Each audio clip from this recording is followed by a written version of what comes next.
Otro tema del fin de semana también, que dejó a muchos nerviosos, ¿no? Las auditorías en el MIDES, iniciadas por la actual administración, que han destapado una serie de irregularidades millonarias que la anterior administración, desde la subsecretaría del MIDES, Ana Olivera, ha salido a negar esas irregularidades, a decir que ya existía auditorías internas dentro del MIDES y que ya se habían presentado, no estas 15 o 16 que han aparecido, sí se había presentado ya alguna denuncia de irregularidad que se había trasladado a la actual administración. ¿Cuál era la situación? Lo vamos a recibir aquí a Martinelli, a Nicolás Martinelli, secretario general del MIDES.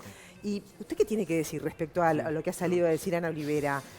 Porque ella dice que ya estaban ahí las investigaciones internas. Buen día, ¿cómo le va? Lo primero es que la conferencia de ayer fue para anunciar formalmente el inicio de las auditorías, que era un compromiso de campaña del presidente de la República. Y en ese sentido se anunció el comienzo de las tres primeras auditorías, sin perjuicio de otras que vendrán más adelante y que ya tenemos en algunos casos identificados. Y uno de los primeros pasos que tomamos fue darle vida a una unidad de auditoría interna del Ministerio que fue creada por decreto en el 2013, pero que nunca se puso en funcionamiento. Es decir, que durante todos estos años el Ministerio no tuvo auditoría interna. Tenía en algunos casos auditoría externa de la Auditoría Interna de la Nación, y la última vez que la Auditoría Interna de la Nación intervino fue hace 3 años para auditar un programa específico. Ahí va. ¿Me permite agregar los datos que usted dio ayer en conferencia de prensa? Porque son realmente muy importantes. Se encontró una fuga de casi 10 millones por el impago de alquileres de refugios que recibían efectuar las ONGs. O sea, ustedes le daban a las ONGs el dinero para pagar esos alquileres y esos alquileres no se pagaban. Después quien tuvo que cubrir esto fue el Ministerio de Vivienda, ¿no? Que era la garantía del pago de esos alquileres. Correcto. En los pliegos de licitación, sí, cuando uno licita para refugios, está previsto el rubro alquileres. En algunos casos, si el inmueble lo pone el Ministerio, no se paga alquiler, pero en otros casos, cuando el inmueble no lo pone el Ministerio, es decir, tiene que buscarlo y ponerlo la organización que va a estar a cargo de ese refugio, el Ministerio pone el dinero, entre otras cosas, para el pago del alquiler. Lo que estaba pasando en algunos casos, tenemos ya 22 casos detectados, es que se les pagaba el alquiler a las ONG o las cooperativas y, sin embargo, figura un atraso en los alquileres, es decir, que esas ONGs o cooperativas no estaban volcando el alquiler. ¿Y hacía cuánto venía pasando eso? Bueno, hay casos desde el año 2017, 2018. En algunos casos hay más de 15 meses de atraso, en algunos casos han habido atrasos y después se han regularizado.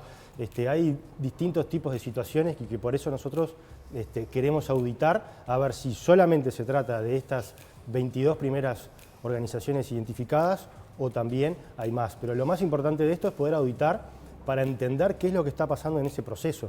Esto va más allá de si en el documento de transición nos entregaron o nos dijeron que sí o que no. Eso es lo que quería preguntar. Pero, a ver, en el documento de transición que nos dieron una montaña así de documentos físicos, la palabra deuda no figura en ningún lado.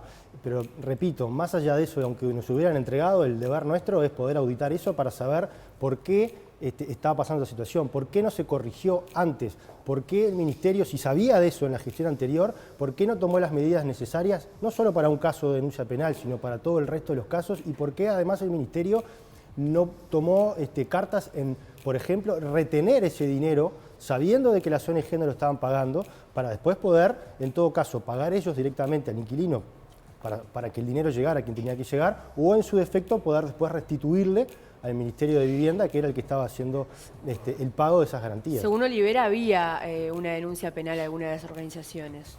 Hay una denuncia penal que la iniciaron los trabajadores de una cooperativa, que fueron ellos quienes detectaron que había una irregularidad en el pago de alquileres. El MIDES se sumó a esa denuncia. Pero repito, o sea, hay otros casos similares sobre los cuales no se ha hecho nada al respecto.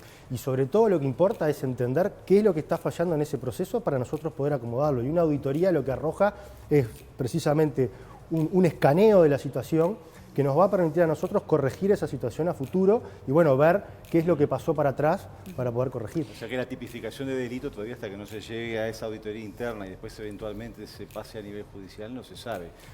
No se sabe, pero tenemos esta... Apropiación indebida, fraude... No se sabe, como tú bien decís, pero ya hay un antecedente que hasta lo mencionaba la propia Ana Olivera que terminó en la justicia, y estos son casos muy similares.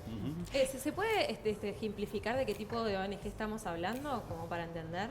Son ¿Estos casos? ONGs y cooperativas, asociaciones civiles básicamente, que son las que tienen a su cargo el cuidado de los refugios. ¿Hay algún tipo de correlación entre ellas, sobre la temática que atienden? ¿Tiene algún tipo de relación con el gobierno anterior? Puede haber más de una ONG o una cooperativa que atienda más de un refugio, ahí también hay cuestiones a corregir, cuestiones en lo que tiene que ver con los pliegos, por ejemplo, el alquiler, o no el alquiler, el monto que se le transfiere, que tiene alquiler, cargas sociales, el pago para los profesionales que atienden, hay un 60% de ese monto que se paga al primer mes de trabajo de las organizaciones. Es decir, que si la organización al segundo mes incumple, vos ya le pagaste el 60% del trabajo. O sea, todas esas cosas son las que tenemos que ir reviendo. Incluso si hay una cooperativa o una ONG que tiene más de un refugio, no se paga en cuentas separadas, se le paga toda la misma cuenta. O sea que es posible que una ONG o una cooperativa esté recibiendo montos millonarios en el primer mes de trabajo sin saber cómo van a continuar los controles más adelante. Más allá de lo que pueden ser las consecuencias de las investigaciones, o sea, obviamente estamos hablando de funciones sociales que cumplen sus refugios. Si no están en condiciones, si hubieron irregularidades o puede haber eventualmente una implicancia legal, ¿qué pasa con esa gente? O sea, con la gente que habitualmente es usuaria de esos refugios y hay como decía, un deber social con ellos. ¿Qué ocurriría? Se me ocurre un poco pensar en lo que pasó con los residenciales ahora que fueron intervenidos, ¿no? ¿Qué pasaría acá? Bueno, si se detecta que hay algún mal manejo de fondos de algún refugio, primero puede haber una responsabilidad de los directores o cooperativistas de esa ONG o de esa cooperativa. Eso podría eventualmente no perjudicar la continuidad de esa organización o cooperativa. Pero si perjudicara y nosotros entendemos que hay que cerrarlo, bueno, ahí obviamente que tenemos que tener un lugar de contingencia para poder trasladar a esas personas. Lugares tenemos porque hemos generado en estas últimas semanas más de 300 cupos nuevos y eventualmente uno tiene las herramientas legales correspondientes para poder hacer una compra directa en caso de que haya una urgencia, como podría ser en este caso que tú me planteas. Y no quería dejar mencionar porque también la diputada mencionó otros dos temas, ¿no? Uno que tiene que ver sobre el PRONADIS y la dirección, o sea, que es la dirección de discapacidad, que también estamos iniciando una auditoría, y también sobre el BPS. A ver, nosotros lo que que queremos saber sobre PRONADIS, de vuelta, por eso una auditoría en una investigación administrativa, es dónde estamos parados. Hay un montón de inmuebles que sabemos cuáles son esos inmuebles, pero en muchos casos hay arrendamientos vencidos, hay personas con comodatos, hay inmuebles abandonados, hay ocupantes. Entonces lo que queremos saber es qué pasó, por qué hay ocupantes, por qué esos inmuebles están desocupados. Cuando tenemos un montón de necesidades, por ejemplo, para la gente en situación de calle, para las madres con hijos de violencia de género, incluso para los propios discapacitados, que estamos necesitando más inmuebles. Bueno, ¿qué pasó? ¿Por qué esos inmuebles están ocupados y no se inició un proceso de desalojo? ¿Por qué hay inmuebles ocupados? Y el último punto es el tema del BPS. En ningún momento nosotros pusimos en tela de juicio los montos que el BPS le transfiere, que el MIDES le transfiere al BPS, ni tampoco la relación entre el MIDES y el BPS. Nosotros lo que queremos saber es un caso puntual de por qué en los últimos 3 meses de gestión del gobierno anterior se generaron multas y recargos por no inscripción de determinadas obras y que eso hoy significa una erogación para el Ministerio de 4 millones de pesos, que en la situación en la que estamos es mucha plata. ¿Para ustedes terminaron ya de auditar lo que tenían que auditar o les falta... No. ¿Cómo sigue esto ahora? Nosotros estamos iniciando el proceso de auditoría. ¿Y cómo sigue? Sigue recabando todas las documentaciones que sean pertinentes, estudios con abogados, estudios con escribanos, estudios con contadores, que luego irán cotejando los diferentes elementos probatorios que hay, sean documentos, contratos, sean boletas, recibos, y de ahí se hará un informe final que se le dará a la Dirección General y después nosotros comunicaremos a la opinión pública cuál es el resultado y cuáles son los siguientes pasos a seguir. Martinelli, antes de que esto sea público, ¿ustedes tuvieron conversaciones con el gobierno anterior justamente con estas dudas o con las organizaciones que están involucradas? No hemos tenido contacto sobre esto con el gobierno anterior.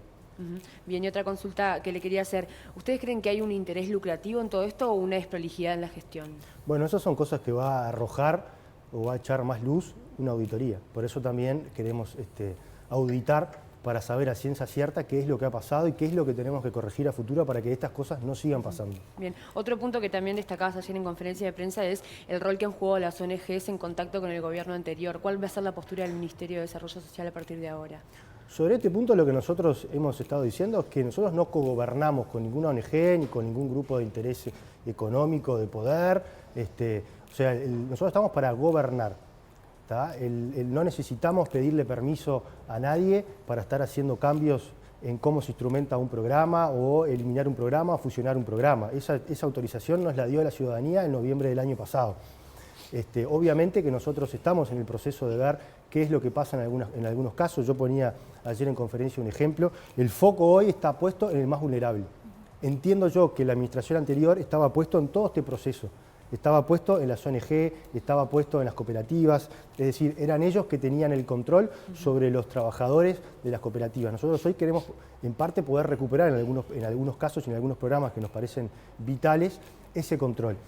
Y como el foco no estaba puesto en los más vulnerables y estaba puesto en esa cadena, ahí se perdían un montón de recursos que nosotros entendemos hoy son fundamentales para poder hacérselo llegar en forma más directa a los más vulnerables. Bien, en este sentido uno puede entender que en este cambio digamos, de manera de trabajo y en ese tire y afloje de poderes de alguna manera entre el Estado y las ONGs que tenían un rol y ahora van a dejar de tenerlo, hay en el medio la población vulnerable, digamos, que queda como en ese tire y aflojo entre esas dos fuerzas.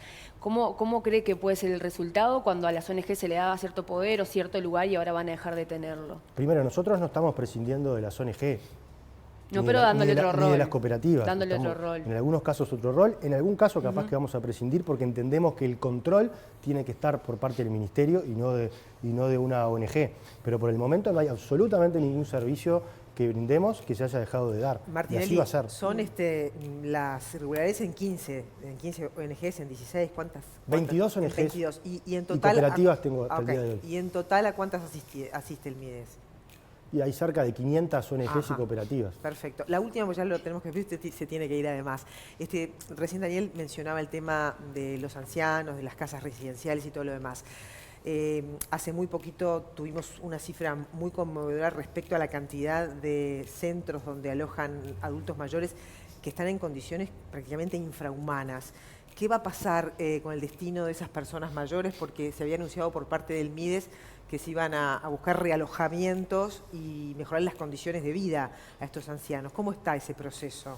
Ahora es un proceso un poco compartido entre el Ministerio de Salud Pública, que es quien tiene la policía sanitaria, y el MIDES, que es básicamente quien tiene como la policía social de esos refugios. Hoy está trabajando en Salud Pública, y eso es más una pregunta enfocada al Ministerio de Salud Pública, en crear un lugar de referencia o digamos, para tener en cuarentena a las personas ante algún surgimiento de enfermedad en algún refugio. Creo que tengo entendido que hay un lugar ya que es en el Correo, que es un antiguo depósito del Correo que está ubicado en Malvin Norte.